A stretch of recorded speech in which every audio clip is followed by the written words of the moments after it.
यथार्थ मोक्ष।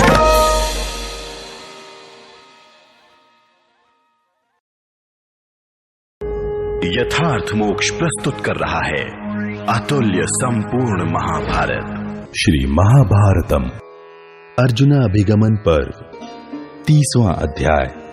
दुख से मोहित द्रौपदी का युधिष्ठिर की बुद्धि, धर्म एवं ईश्वर के न्याय पर आक्षेप। द्रौपदी ने कहा, राजन, उस धाता और विधाता को नमस्कार है जिन्होंने आपकी बुद्धि में मोह उत्पन्न कर दिया। पिता पितामहों के आचार का भार वहन करने में भी आपका विचार विपरीत दिखाई देता है। कर्मों के अनुसार उत्तम, मध्यम, अधम योनि में भिन्न भिन्न लोकों की प्राप्ति बतलाई गई है। अतः कर्म नित्य है, भोगे बिना उन कर्मों का क्षय नहीं होता। मूर्ख लोग लोभ से ही मोक्ष पाने की इच्छा रखते हैं। इस जगत में धर्म, कोमलता, क्षमा, विनय और दया से कोई भी मनुष्य कभी धन और ऐश्वर्य की प्राप्ति नहीं कर सकता। भारत, इसी कारण तो आप पर भी यह दुस्सह संकट आ गया, जिसके योग्य न तो आप हैं और न आपके महातेजस्वी ये भाई ही हैं। भरत कुल तिलक, आपके भाइयों ने न तो पहले कभी और न आज ही धर्म से अधिक प्रिय दूसरी किसी वस्तु को समझा है, अपितु धर्म को जीवन से भी बढ़कर माना है। आपका राज्य धर्म के लिए ही है, आपका जीवन भी धर्म के लिए ही है। ब्राह्मण, गुरुजन और देवता सभी इस बात को जानते हैं। मुझे विश्वास है कि आप मेरे सहित भीमसेन, अर्जुन और नकुल सहदेव को भी त्याग देंगे, किंतु धर्म का त्याग नहीं करेंगे। मैंने आर्यों के मुंह से सुना है कि यदि धर्म की रक्षा की जाए तो वह धर्म रक्षक राजा की स्वयं भी रक्षा करता है, किंतु मुझे मालूम होता है कि वह आपकी रक्षा नहीं कर रहा है। नरश्रेष्ठ जैसे अपनी छाया सदा मनुष्य के पीछे चलती है, उसी प्रकार आपकी बुद्धि सदा अनन्य भाव से धर्म का ही अनुसरण करती है। आपने अपने समान और अपने से छोटों का भी कभी अपमान नहीं किया, फिर अपने से बड़ों का तो करते ही कैसे। सारी पृथ्वी का राज्य पाकर भी आपका प्रभुता विषयक अहंकार कभी नहीं बढ़ा। कुंती नंदन, आप स्वाहा, स्वधा और पूजा के द्वारा देवताओं, पितरों और ब्राह्मणों की सदा सेवा करते रहते हैं। पार्थ, आपने ब्राह्मणों की समस्त कामनाएं पूरी करके सदा उन्हें तृप्त किया है। भारत, आपके यहाँ मोक्षाभिलाषी सन्यासी तथा गृहस्थ ब्राह्मण सोने के पात्रों में भोजन करते थे, जहां स्वयं मैं अपने हाथों उनकी सेवा टहल करती थी। वानप्रस्थों को भी आप सोने के पात्र दिया करते थे। आपके घर में कोई ऐसी वस्तु नहीं थी जो ब्राह्मणों के लिए अदेय हो। राजन, आपके द्वारा शांति के लिए जो घर में यह वैश्वदेव कर्म किया जाता है, उसमें अतिथियों और प्राणियों के लिए अन्न देकर आप अवशिष्ट अन्न के द्वारा जीवन निर्वाह करते हैं। इष्टि पूजा, पशुबंध, काम्य याग, नैमित्तिक याग, पाक यज्ञ तथा नित्य यज्ञ, ये सब भी आपके यहाँ बराबर चलते रहते हैं। आप राज्य से निकलकर लुटेरों द्वारा सेवित इस निर्जन महावन में निवास कर रहे हैं, तो भी आपका धर्म कार्य कभी शिथिल नहीं हुआ है। अश्वमेध, राजसूय, पुंडरीक तथा गोसव, इन सभी महायज्ञों का आपने प्रचुर दक्षिणा दान पूर्वक अनुष्ठान किया है, परंतु महाराज, उस कपट द्यूत जनित पराजय के समय आपकी बुद्धि विपरीत हो गई, जिसके कारण आप राज्य, धन, आयुध तथा भाइयों को और मुझे भी दांव पर रखकर हार गए।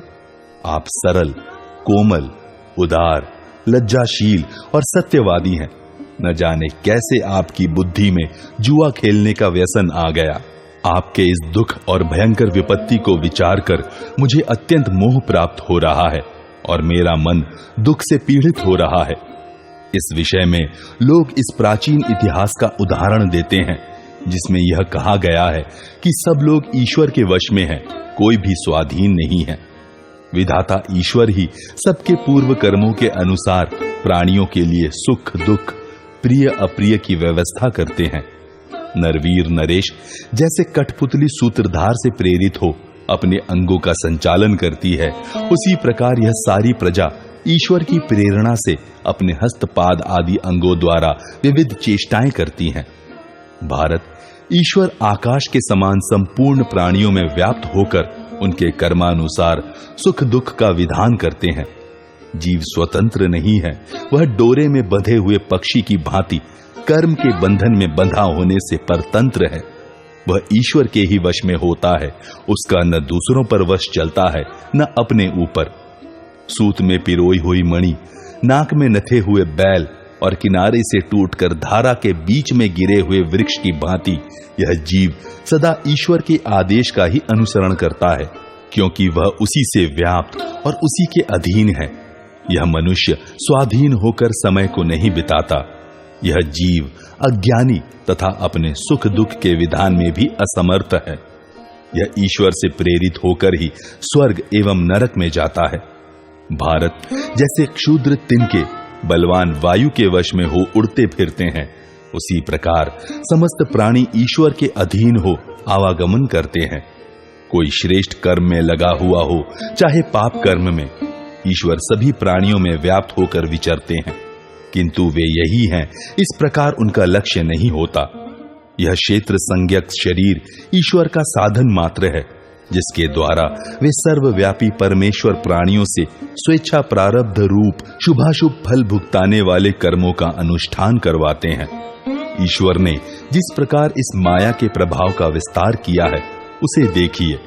वे अपनी माया द्वारा मोहित करके प्राणियों से ही प्राणियों का वध करवाते हैं।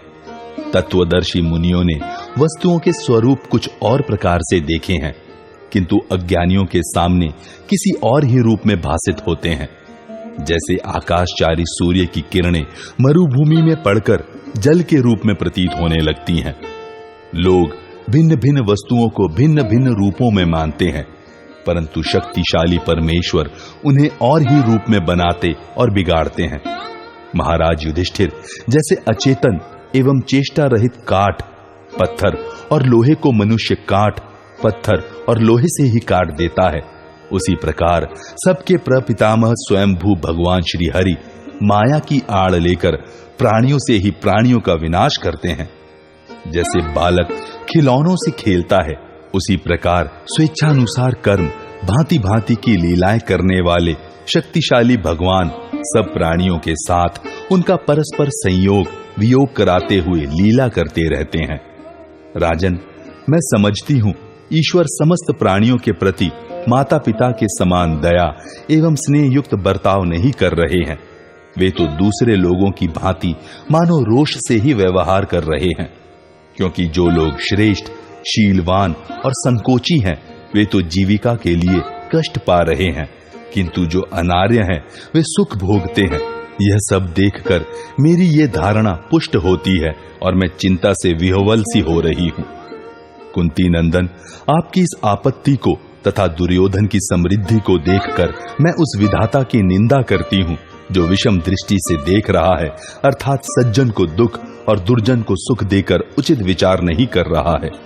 जो आर्य शास्त्रों की आज्ञा का उल्लंघन करने वाला, क्रूर, लोभी तथा धर्म की हानि करने वाला है, उस धृतराष्ट्र पुत्र दुर्योधन को धन देकर विधाता क्या फल पाता है? यदि किया हुआ कर्म कर्ता का ही पीछा करता है, दूसरे के पास नहीं जाता, तब तो ईश्वर भी उस पाप कर्म से अवश्य लिप्त होंगे। इसके विपरीत यदि किया हुआ पाप कर्म कर्ता को नहीं प्राप्त होता, तो इसका कारण यहाँ बल ही है। उस दशा में मुझे दुर्बल मनुष्यों के लिए शोक हो रहा है।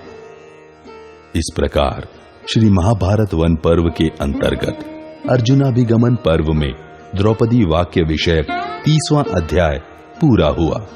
31वां अध्याय युधिष्ठिर द्वारा द्रौपदी के आक्षेप का समाधान तथा ईश्वर, धर्म और महापुरुषों के आदर से लाभ और अनादर से हानि। युधिष्ठिर बोले, यज्ञसेन कुमारी, तुमने जो बात कही है वह सुनने में बड़ी मनोहर, विचित्र पदावली से सुशोभित तथा बहुत सुंदर है। मैंने उसे बड़े ध्यान से सुना है, परंतु इस समय तुम अज्ञान से नास्तिक मत का प्रतिपादन कर रही हो। राजकुमारी, मैं कर्मों के फल की इच्छा रखकर उनका अनुष्ठान नहीं करता, अपितु देना कर्तव्य है यह समझकर दान देता हूं और यज्ञ को भी कर्तव्य मानकर ही उसका अनुष्ठान करता हूं। कृष्ण, यहां उस कर्म का फल हो या न हो, गृहस्थ आश्रम में रहने वाले पुरुष का जो कर्तव्य है मैं उसी का यथाशक्ति कर्तव्य बुद्धि से पालन करता हूं। सुश्रोणी, मैं धर्म का फल पाने के लोभ से धर्म का आचरण नहीं करता, अपितु साधु पुरुषों के आचार व्यवहार को देखकर शास्त्रीय मर्यादा का उल्लंघन न करके स्वभाव से ही मेरा मन धर्म पालन में लगा है। द्रौपदी, जो मनुष्य कुछ पाने की इच्छा से धर्म का व्यापार करता है वह धर्मवादी पुरुषों की दृष्टि में हीन और निंदनीय है। जो पापात्मा मनुष्य नास्तिकतावश धर्म का अनुष्ठान करके उसके विषय में शंका करता है अथवा धर्म को दुहना चाहता है, अर्थात धर्म के नाम पर स्वार्थ सिद्ध करना चाहता है, उसे धर्म का फल बिल्कुल नहीं मिलता।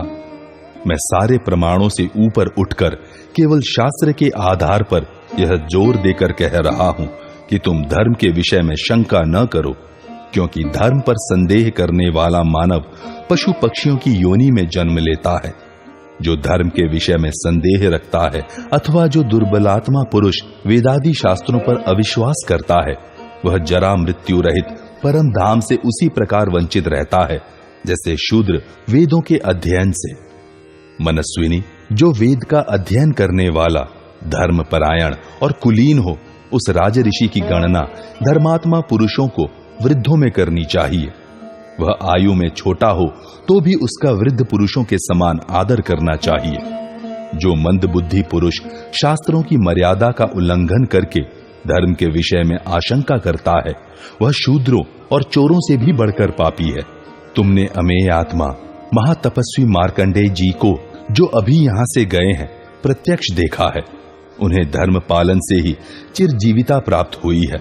व्यास, वशिष्ठ, मैत्रेय, नारद, लोमश, शुक तथा अन्य सब महर्षि धर्म के पालन से ही शुद्ध हृदय वाले हुए हैं। तुम अपनी आंखों इन सब को देखती हो। ये दिव्य योग शक्ति से संपन्न, शाप और अनुग्रह में समर्थ तथा देवताओं से भी अधिक गौरवशाली हैं।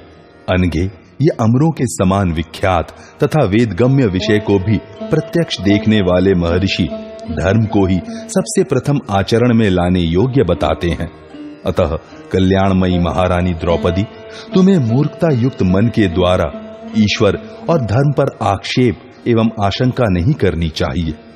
धर्म के विषय में संशय रखने वाला बाल बुद्धि मानव, जिन्हें धर्म के तत्व का निश्चय हो गया है, उन समस्त ज्ञानी जनों को उन्मत्त समझता है। अतः वह बाल बुद्धि दूसरे किसी से कोई शास्त्र प्रमाण नहीं ग्रहण करता। केवल अपनी बुद्धि को ही प्रमाण मानने वाला उद्दंड मानव श्रेष्ठ पुरुषों एवं उत्तम धर्म की अवहेलना करता है, क्योंकि वह मूढ़ इंद्रियों की आसक्ति से संबंध रखने वाले इस लोक प्रत्यक्ष दृश्य जगत की ही सत्ता स्वीकार करता है।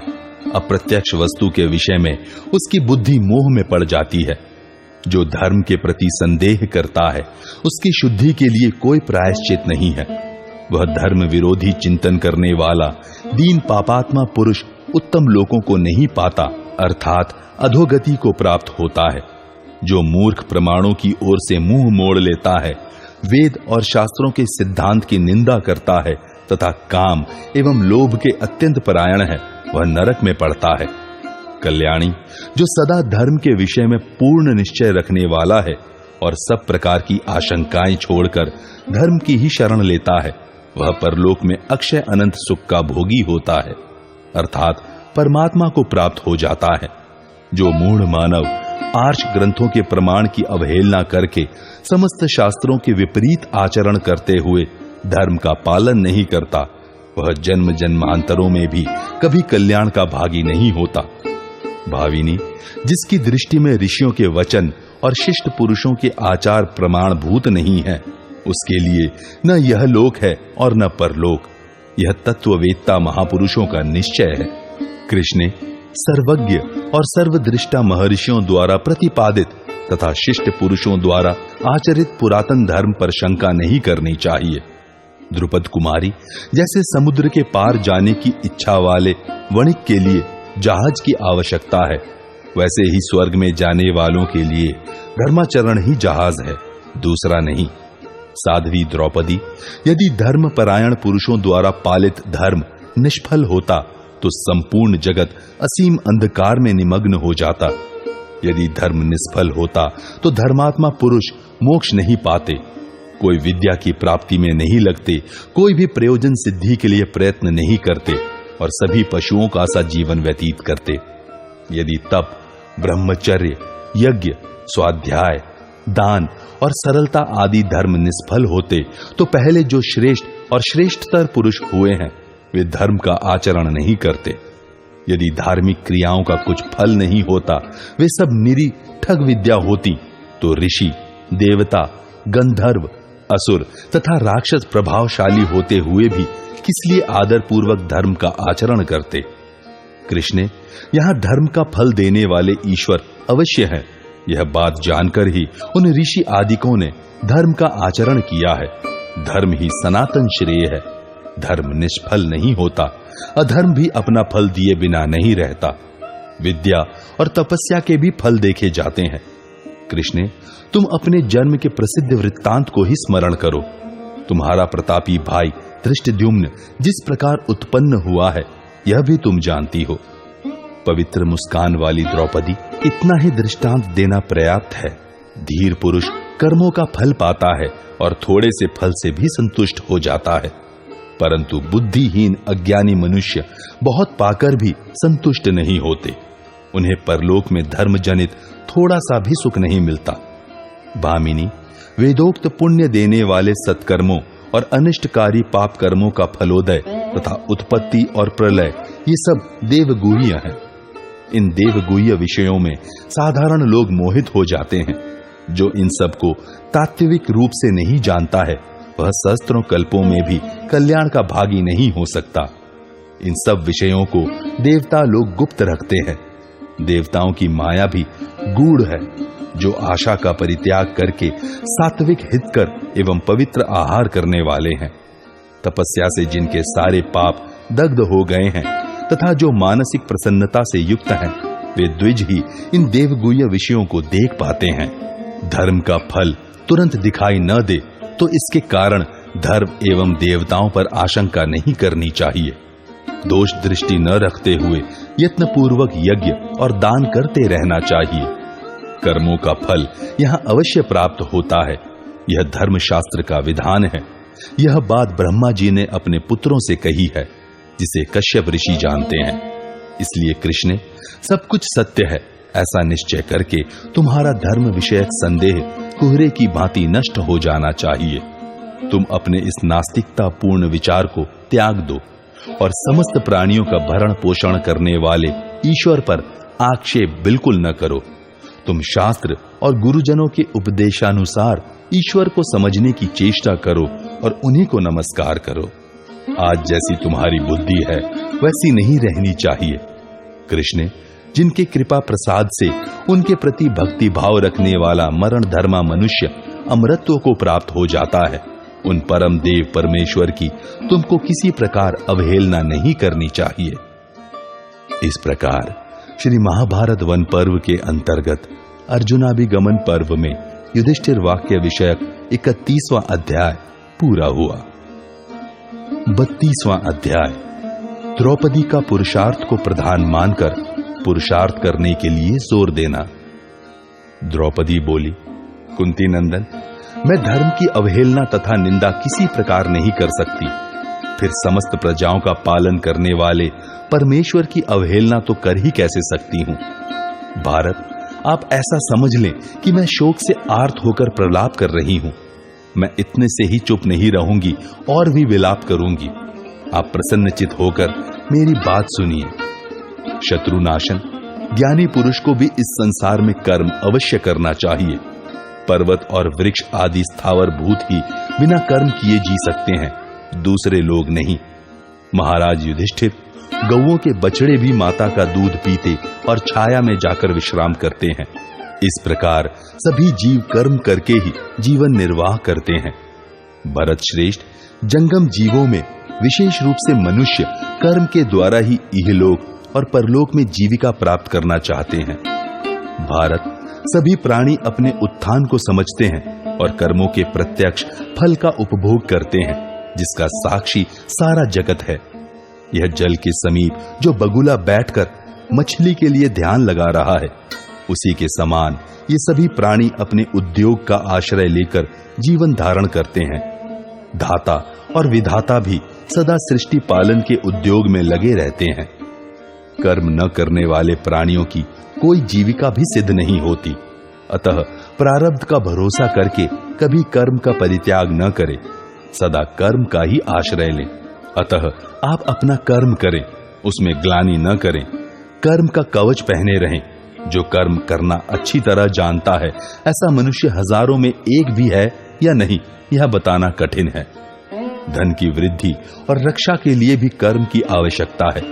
यदि धन का उपभोग होता रहे और आय न हो, तो हिमालय जैसी धनराशि का भी क्षय हो सकता है। यदि समस्त प्रजा इस भूतल पर कर्म करना छोड़ दे, तो सबका संहार हो जाए। यदि कर्म का कुछ फल न हो, तो इन प्रजाओं की वृद्धि ही न हो। हम देखती हैं कि लोग व्यर्थ कर्म में भी लगे रहते हैं। कर्म न करने पर तो लोगों की किसी प्रकार जीविका ही नहीं चल सकती। संसार में जो केवल भाग्य के भरोसे कर्म नहीं करता, अर्थात जो ऐसा मानता है कि पहले जैसा किया है वैसा ही फल अपने आप ही प्राप्त होगा, तथा जो हठवादी हैं, बिना किसी युक्ति के हठ पूर्वक यह मानता है कि कर्म करना अनावश्यक है, जो कुछ मिलना होगा अपने आप ही मिल जाएगा, वे दोनों ही मूर्ख हैं। जिसकी बुद्धि कर्म में रुचि रखती है, वही प्रशंसा का पात्र है। जो खोटी बुद्धि वाला मनुष्य प्रारब्ध का भरोसा रखकर उद्योग से मुंह मोड़ लेता और सुख से सोता रहता है, उसका जल में रखे हुए कच्चे घड़े की भांति विनाश हो जाता है। इसी प्रकार जो हठी और दुर्बुद्धि मानव कर्म करने में समर्थ होकर भी कर्म नहीं करता, बैठा रहता है, वह दुर्बल एवं अनाथ की भांति दीर्घजीवी नहीं होता। जो कोई पुरुष इस जगत में अकस्मात कहीं से धन पा लेता है, उसे लोग हठ से मिला हुआ मान लेते हैं, क्योंकि उसके लिए किसी के द्वारा प्रयत्न किया हुआ नहीं दिखता। कुंती नंदन, मनुष्य जो कुछ भी देव आराधन की विधि से अपने भाग्य के अनुसार पाता है, उसे निश्चित रूप से दैव कहा गया है, तथा मनुष्य स्वयं कर्म करके जो कुछ फल प्राप्त करता है, उसे पुरुषार्थ कहते हैं। यह सब लोगों को प्रत्यक्ष दिखाई देता है। नरश्रेष्ठ, जो स्वभाव से ही कर्म में प्रवृत्त होकर धन प्राप्त करता है, किसी कारणवश नहीं, उसके उस धन को स्वाभाविक फल समझना चाहिए। इस प्रकार हठ, दैव, स्वभाव तथा कर्म से मनुष्य जिन जिन वस्तुओं को पाता है, वे सब उसके पूर्व कर्मों के ही फल हैं। जगत आधार परमेश्वर भी इन हठ आदि हेतुओं से जीवों के अपने अपने कर्म को ही विभक्त करके मनुष्यों को उनके पूर्व जन्म में किए हुए कर्म के फल स्वरूप से यहाँ प्राप्त कराता है। पुरुष यहाँ जो कुछ भी शुभ अशुभ कर्म करता है, उसे ईश्वर द्वारा विहित उसके पूर्व कर्मों के फल का उदय समझिए। यह मानव शरीर जो कर्म में प्रवृत्त होता है, वह ईश्वर के कर्म फल संपादन कार्य का साधन है। वे इसे जैसी प्रेरणा देते हैं, यह विवश होकर स्वेच्छा प्रारब्ध भोग के लिए वैसा ही करता है। कुंती नंदन, परमेश्वर ही समस्त प्राणियों को विभिन्न कार्यों में लगाते और स्वभाव के परवश हुए उन प्राणियों से कर्म कराते हैं, किंतु वीर मन से अभीष्ट वस्तुओं का निश्चय करके फिर कर्म द्वारा मनुष्य स्वयं बुद्धि पूर्वक उन्हें प्राप्त करता है। अतः पुरुष ही उसमें कारण है। नरश्रेष्ठ, कर्मों की गणना नहीं की जा सकती। गृह एवं नगर आदि सभी की प्राप्ति में पुरुष ही कारण है। विद्वान पुरुष पहले बुद्धि द्वारा यह निश्चय करे कि तिल में तेल है, गाय के भीतर दूध है और काष्ठ में अग्नि है। तत्पश्चात उसकी सिद्धि के उपाय का निश्चय करे। तदनंतर उन्हीं उपायों द्वारा उस कार्य की सिद्धि के लिए प्रवृत्त होना चाहिए। सभी प्राणी इस जगत में उस कर्म जनित सिद्धि का सहारा लेते हैं। योग्य कर्ता के द्वारा किया गया कर्म अच्छे ढंग से संपादित होता है। यह कार्य किसी अयोग्य कर्ता के द्वारा किया गया है, यह बात कार्य की विशेषता से अर्थात परिणाम से जानी जाती है। यदि कर्म साध्य फलों में पुरुष कारण न होता अर्थात वह कर्ता नहीं बनता, तो किसी को यज्ञ और कूप निर्माण आदि कर्मों का फल नहीं मिलता। फिर तो न कोई किसी का शिष्य होता और न गुरु ही। कर्ता होने के कारण ही कार्य की सिद्धि में पुरुष की प्रशंसा की जाती है, और जब कार्य की सिद्धि नहीं होती तब उसकी निंदा की जाती है। यदि कर्म का सर्वथा नाश ही हो जाए तो यहां कार्य की सिद्धि ही कैसे हो? कोई तो सब कार्यों को हठ से ही सिद्ध होने वाला बतलाते हैं। कुछ लोग दैव से कार्य की सिद्धि का प्रतिपादन करते हैं तथा कुछ लोग पुरुषार्थ को ही कार्य सिद्धि का कारण बताते हैं। इसी तरह ये 3 प्रकार के कारण बताए जाते हैं।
यथार्थ मोक्ष।